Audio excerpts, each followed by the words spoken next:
What is up, comic book fans? It is another edition of Pull This for the week of August 8th, 2018. I am Connor Christensen with AdventuresInPoorTaste.com, and I'm going to be telling you the 5 books that you have to pick up this week at your local comic book shop or at Amazon.com.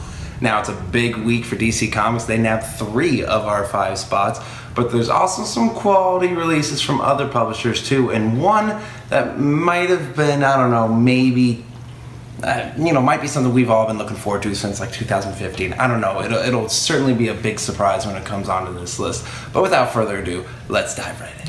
Coming in at number 5 this week, we've got She Could Fly number 2, written by Christopher Cantwell and drawn by Martin Marazzo. She Could Fly number 1 debuted with an 8.8 average rating across 13 critics on comicbookroundup.com, with our own Zarek Khan calling it a comic book that has something for everyone and giving it a 9.5 out of 10. So I have to choose number 2 because apparently everybody loves this book and I'm the only idiot not reading it right now, and I feel terrible for not reading it. You might know this if you've watched these videos before, but I'm a sucker for a book with a good mental health angle, and that's exactly what She Could Fly has. It dives into the mental psyche of a disturbed 15-year-old. But it's not necessarily what you think. It's not like American McGee's Alice type story.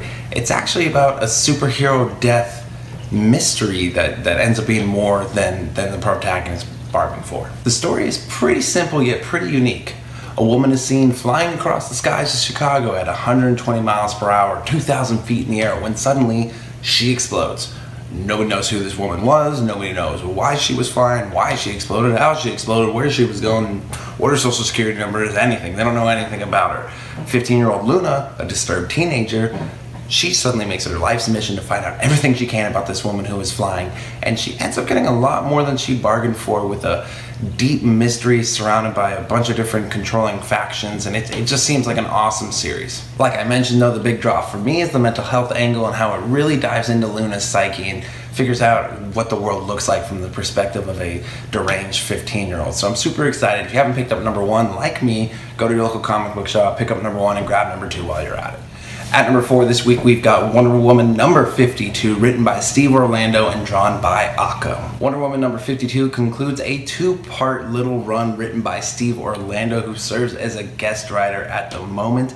And you may recognize him because he basically wrote all of Milk Wars. He writes Crude over at Image Comics, which is one of my favorite ongoing series right now. Short little side note, if you haven't picked up Crude, go pick up the first 4 issues. It's utterly fantastic and it's totally unique. It's a great story. I fucking love it. Also, Steve Orlando writes The Unexpected for the New Age of Heroes from DC Comics, so he's a pretty big writer at DC, and he does a killer job with Wonder Woman in this 2-part little aside he's doing. His first stint at Wonder Woman in issue number 51 was an awesome look at what makes Wonder Woman so special, why she's such an endearing member of American canon, and why everyone loves her so much because she's such a caring, loving person. She even takes the time to look after her enemies while they're in prison, eventually befriending them by the time they're done. Number 52 sees Wonder Woman go on an adventure with Artemis, who is one of my favorite characters from Red Hood and the Outlaws. So with those 2 teaming up, written by one of my favorite writers, I'm super stoked. Steve Orlando's run on the character might be super short, but I promise you it is going to be unforgettable. Don't make any mistakes. Pick up Wonder Woman number 52, and while you're at it, pick up number 51 because Steve Orlando's a killer writer and he does a great job writing Diana of Themyscira. At number 3 this week, we've got Red Hood and the Outlaws number 25, written by Scott Lobdell and drawn by Dexter Soy. Now, I like to consider myself kind of the resident Jason Todd fanboy, so whenever I get to talk about Red Hood and the Outlaws, I get super excited because it's my favorite series, he's my favorite character, and I just love talking about it. And I'm so happy to announce that Red Hood and the Outlaws number 25 is fucking fantastic. Now luckily, I've already read Red Hood and the Outlaws number 25, and it's one of those extra-sized, overstuffed anniversary issues that DC touts as this big deal, but trust me, it's a big fucking deal. Red Hood and the Outlaws number 25 does anniversary issues right with a shocking, blisteringly fast-paced, exciting, action-packed issue that just leaves the entire series on a cliffhanger that I can't wait to dive into in the next few issues. It seriously is one of my favorite issues of the series ever. I absolutely loved it. I can't recommend this enough, especially if you're a fan of Jason Todd or even Batman. It's great. Batman and Jason Todd finally have their showdown after Jason Todd killed the Penguin in the middle of the street. And it's badass, it's sweet, it's heartbreaking, it's everything you would think it would be. I loved it. I love this book. It has so many surprises in it.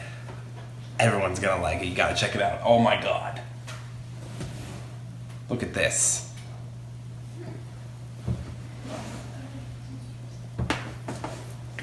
Jesus.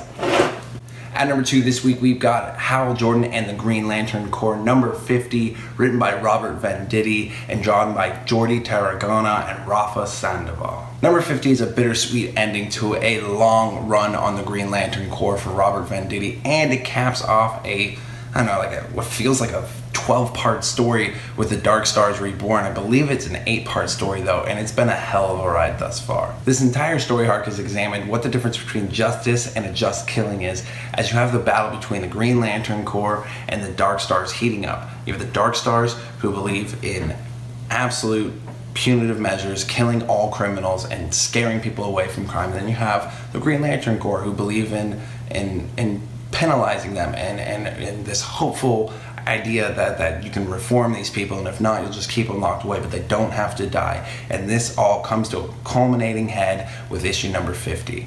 It's an oversized, action-packed extravaganza. Tanver Calvo over at AIPT gave it a perfect 10 out of 10. It's going to be a hell of a ride. It's super exciting, and it's Robert Venditti's last issue for the series. I feel like he's been writing it for years, so it's a big deal for him. And if you're a Green Lantern fan, you're kind of worried that Hal Jordan, the Green Lantern Corps, is coming to an end.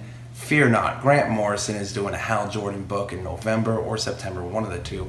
And Green Lanterns is in great hands right now, written by Dan Jurgen, and I'm really liking it. So even though it's kind of sad to see Hal Jordan, the Green Lantern Corps' end, it's a very exciting time to be a fan of the Green Lanterns.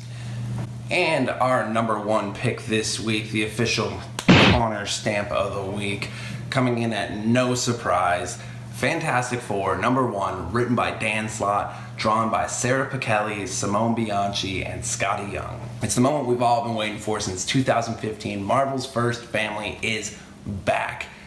Not just in Marvel 2-in-1, they have their own ongoing series. Thank God. We needed this. This new series is spearheaded by Dan Slott, the man who did over 8 years on The Amazing Spider-Man and is currently killing it over on Tony Stark Iron Man. So I'm very excited to see what he does with Marvel's first family, finally bringing them back from the dead and letting them be heroes again. One thing that I am very intrigued about with this series though is where did Johnny Storm and Ben Grimm fit in here? Because not to spoil Marvel 2-in-1 or anything, but aren't they still trapped in a different dimension and trying to find Reed and Sue? So how are they in this book? Does someone want to get in the comments and explain this to me? Because I'm very confused. Either way, I'm super excited for this new series. The first family is back. We've all been wanting the Fantastic Four to be back in the Marvel Universe again, so it's awesome to see them back together. Can't wait to see what they do. Dan Slott's an amazing writer. They're in great hands. It should be awesome. And that about wraps things up for Pull This for the week of August 8th, 2018. As always, make sure to subscribe, share, leave a comment, tweet it out to all your favorite creators. Head to your local comic book shop, pick up these 5 books, or buy them from Amazon.com with the links below. It's been a good time. Always love these videos. I'll see you guys next week.